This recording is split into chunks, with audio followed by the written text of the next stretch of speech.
pessoas, como estão? Boa quarta-feira para todos vocês. Vocês pediram nos comentários, fiquei feliz com isso. Então a gente vai falar sobre o calendário da NFL, né? Eu sei que o calendário já foi publicado, etc, mas a gente vai falar de uma maneira diferente, né? Em vez de começar com os melhores jogos e tudo mais, e quando vão ser esses jogos, eu resolvi separar os jogos mais intrigantes, os 7 jogos mais intrigantes que têm histórias, que têm um tempero diferente de um Chiefs e 49ers que vai acontecer nessa próxima temporada.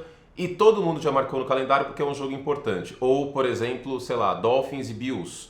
Ou, que pode valer a divisão, não sei. Ou jogos de horário nobre do Aaron Rodgers. Ou Bills e Bengals e Chiefs também, por exemplo, que vai acontecer. E assim em diante. Ou mesmo o jogo da semana 1 aqui no Brasil entre Packers e Eagles. Então, não vale nenhum desses jogos. Eu separei 7 jogos com histórias interessantes, com narrativas interessantes, pra gente conversar sobre, e eu já começo na semana 14, não é ordem cronológica, é uma ordem aleatória que eu fiz aqui. Semana 14, Falcons em Vikings. Por que esse jogo é interessante? Porque o Kirk Cousins não renovou o contrato com o Minnesota Vikings e o Kirk Cousins é o quarterback do Atlanta Falcons. Para além disso, tem, queira ou não, essa questão de, tipo, né, Atlanta draftou um quarterback que dá um temperinho a mais nesse jogo. Não, Michael Penix não vai ser titular nem neste ano nem no próximo, o que explica bastante as críticas à decisão de Atlanta no último draft. Mas de qualquer forma é um reencontro do Minnesota Vikings com o Kirk Cousins. E lembrando, é um reencontro em Minnesota. Então como que a torcida vai receber o Kirk Cousins depois desses anos de talvez um pouco de frustração, né? Esperava-se muito mais quando o Kirk Cousins foi contratado um contrato que ele assinou 100% garantido, inclusive. O segundo jogo que eu separei, aí é um Sunday Night Football. Eu não quis tirar todos os jogos de horário nobre daqui. E lembrando para você que é membro Like Plus, se você não é ainda, lembrando, novamente, assine, porque tem bastante conteúdo nessa off-season. Em junho, em julho, aqueles meses terríveis, você tem futebol americano, tem NFL com a gente, além dos conteúdos de beisebol. E eu vou fazer os melhores Sunday Night Football. Talvez este esteja na lista. Mas eu vou colocar entre jogos intrigantes, que é Chicago Bears em Houston. Por que eu coloco esse jogo? Porque o CJ Stroud no ano passado foi um dos melhores calouros da história da NFL. Pensando apenas o ano de calouro, o CJ Stroud foi impecável. Na posição de quarterback, poucas vezes a gente viu um quarterback jogando tão bem como o CJ Stroud num primeiro ano. Teve o Justin Herbert, claro, teve o Andrew Luck em 2012, só para citar um exemplo. Aliás, os calouros em 2012, né, o Russell Wilson e o Robert Griffin III, que foi o calouro ofensivo do ano. Teve o Dak Prescott em 2016. Mas, de qualquer forma, talvez o CJ Stroud seja melhor que todos eles, considerando o primeiro ano, em termos de produção. E por que isso é importante? Porque o Caleb Williams talvez seja o melhor prospecto na posição de quarterback desde o Andrew Luck, desde o Trevor Lawrence, né, considerando esses dois nomes nessa última década. E aí, a barra é meio que o CJ Stroud. Faz sentido isso? Eu sei que eles não estão no campo ao mesmo tempo, mas eles vão se enfrentar no jogo de horário nobre já na semana 2, pra gente ver esse ataque dos Bears. Também na semana 2 bem recheada, hein? Aliás, tem 3 jogos que eu separei da semana 2, olha que interessante. A gente tem o Denver Broncos jogando contra o Pittsburgh Steelers em Pittsburgh. A tendência, a não ser que aconteça um fato inesperado, é que o Russell Wilson seja o quarterback dos Steelers no início da temporada. E eu acho que isso é um indicativo muito forte. A NFL não colocou Denver e Pittsburgh, que vale abrir um parênteses. A gente já sabe quais são os jogos, a gente não sabe quando são os jogos, porque pela fórmula do calendário da NFL, temos estruturados qual divisão pega qual os jogos são interconferência e tudo mais. A questão é quando esses jogos vão acontecer. E aí a NFL coloca Pittsburgh e Denver no início da temporada, porque ela sabe que se for o Justin Fields, o quarterback, esse jogo perde em narrativa, perde em lei do ex, perde em Russell Wilson enfrentando o Sean Payton. Então, já na semana 2 a gente tem essa partida. Não dá para cravar que o Russell Wilson termina o ano como quarterback titular do Pittsburgh Steelers. Também não dá para dizer que ele vai vencer a posição com certeza absoluta no training camp. Mas é a tendência, tá? É a tendência. Eu ficaria um pouco surpreso se o Justin Fields fosse o quarterback na semana 2 já. Não fecha a porta para a segunda metade da temporada, para o último terço da temporada. Mas semana 2 a gente imagina que seja o Russell Wilson. E vai enfrentar em casa o Sean Payton, que teve aí uma das decisões mais duras para um jogador na história. Os Steelers estão pagando nada para o Russell Wilson e os Broncos estão pagando para jogar contra o Russell Wilson. Será que isso vai motivá-lo? Será que esse jogo vai ser interessante como a gente espera? Vamos torcer para isso.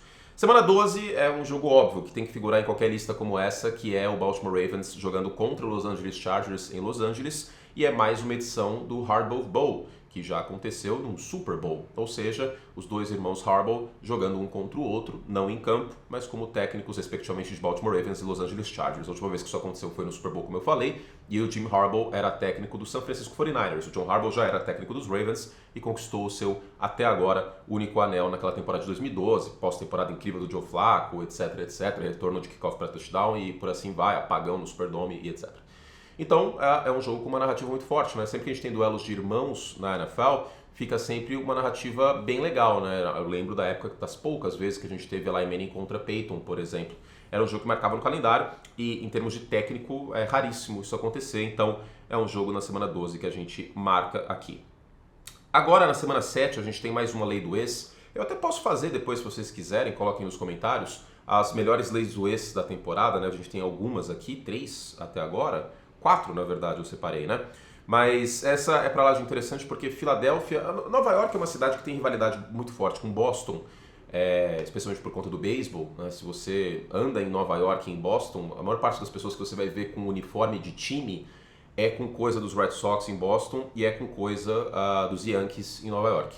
Tipo, não vou dizer que é disparado, mas é uma frequência bem maior, né? Como eu falei, eu tive a oportunidade de viajar para os Estados Unidos agora há pouco, em maio, e eu vi muito pouco gente com coisa dos Mets, com coisa até dos Knicks, né, que estavam numa fase muito boa, abriram 2-0 contra a Indiana nos playoffs, dos Jets, dos Giants. O relacionamento do povo de Nova York e de Boston com os seus times de beisebol é diferente, é mais apegado nesse aspecto. Não significa que seja maior audiência, etc, até porque a gente sabe que a NFL é o esporte mais popular dos Estados Unidos. Mas existe essa relação muito forte entre Nova York e Boston, essa rivalidade. Mas na NFL... Para mim, a maior rivalidade do New York Giants é com o Philadelphia Eagles. E o que a gente teve nessa última intertemporada? O Saquon Barkley, discutivelmente o jogador mais talentoso do ataque dos Giants, do time não, porque acho que agora é o Brian Burns, né? Mas do ataque dos Giants, pulou o muro do CT, essa é uma expressão que faz muito sentido para quem mora em São Paulo, porque o CT do Palmeiras e do São Paulo são colados no outro, e foi para o Philadelphia Eagles. Então é um jogo bem interessante nesse aspecto de lei do ex, até porque o jogo é em Nova York e é na semana 7, na primeira metade da temporada. A tendência é que o Saquon Barkley seja saudável e tudo mais. A gente sabe que ele tem histórico de lesão, mas semana 7 a expectativa é que ele jogue essa partida contra o seu ex-time no MetLife Stadium. Então esse é um jogo para lá de interessante. Agora um jogo que deve estar completamente fora do radar para a maior parte das pessoas, eu decidi separar, e um jogo no início da temporada também, é o Tampa Bay Buccaneers jogando contra o Detroit Lions. Os Bucs são atuais campeões de divisão, bicampeão de divisão, inclusive, né? Mas bicampeão anos seguidos. E pegam o Detroit Lions, que está melhor nesta temporada, no papel, como eu destaquei no vídeo que eu fiz mais cedo nessa semana, e é o jogo da semana 2. Por que esse jogo é importante? Primeiro porque é uma reedição de uma semifinal de conferência que os Buccaneers, com o Mike Evans especificamente, mas o Baker Mayfield também no segundo tempo, colocaram fogo no jogo e o Baker meio que espalhou a farofa naquela campanha final. Eu comentei os dois jogos entre Tampa e Detroit na temporada passada. O jogo da temporada regular, que parecia tipo, nossa, Tampa e Detroit não é um jogo tão interessante. Acabou até sendo importante para a narrativa, para a história da temporada 23. E os Lions amassaram os Buccaneers na temporada regular. Então eu imagino que os Buccaneers estejam mordidos. E é uma medida de força para a Tampa, voltando para essa temporada em 24, para saber se o time está aí em condições de ser campeão de divisão, pegando um dos times que deve ser um dos favoritos na Conferência Nacional. Né? Vem de 2 derrotas seguidas, os Buccaneers contra os Lions, uma delas na pós-temporada, e de novo volta ao Ford Field do Baker Mayfield. Então é um jogo bem interessante que eu separei aqui, bem intrigante nesse aspecto. E para terminar, a gente teve uma das bombas da intertemporada recentemente, que foi o Stefon Diggs trocado para o Houston Texans. E a gente tem uma lei do ex já com o Buffalo Bills enfrentando o Houston Texans na semana 5. Né? Então, lembrando, os dois times foram campeões de divisão, então eles se enfrentam nessa temporada. E o Stefon Diggs pegando o seu ex-time, o Buffalo Bills. Eu separei algumas leis do ex aqui, né? Poderia ter separado até mais. Se vocês quiserem, eu faço um vídeo específico de lei do ex, porque é sempre um aspecto interessante que vocês gostam bastante e que todo mundo gosta, né? Eu gosto também. E é isso. Então, os 7 jogos mais intrigantes e talvez subestimados para essa próxima temporada: Falcons em Vikings semana 14, Bears em Texans Sunday Night Football semana 2, Broncos e Steelers semana 2, Baltimore em Los Angeles Chargers semana 12, Eagles em Giants semana 7, Buccaneers e Lions semana 2 e Bills em Texans semana 5. Faltou alguns jogos com certeza absoluta, acabei não separando aqui. Tem um Commanders e Bears, por exemplo, né, o duelo dos 2 primeiros quarterbacks escolhidos. Eu acho que vai ser bastante válido a gente assistir, entre outras partidas. Né? Mas o Caleb Williams falando nos Bears em Green Bay, vamos ver se os Bears tem como propriedade agora um jogador do seu time e não um quarterback dos Packers.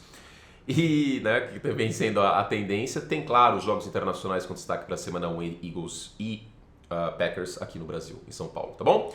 Fizemos todo o estrago que podíamos, um beijo carinhoso. A gente volta com mais vídeos calendários. E para os membros tem os melhores Monday Nights, melhores Sunday Nights, melhores Thursday Night, análise completa aí neste final de maio e neste junho. A gente fala um pouco do calendário da NFL. Beijo carinhoso e até a próxima.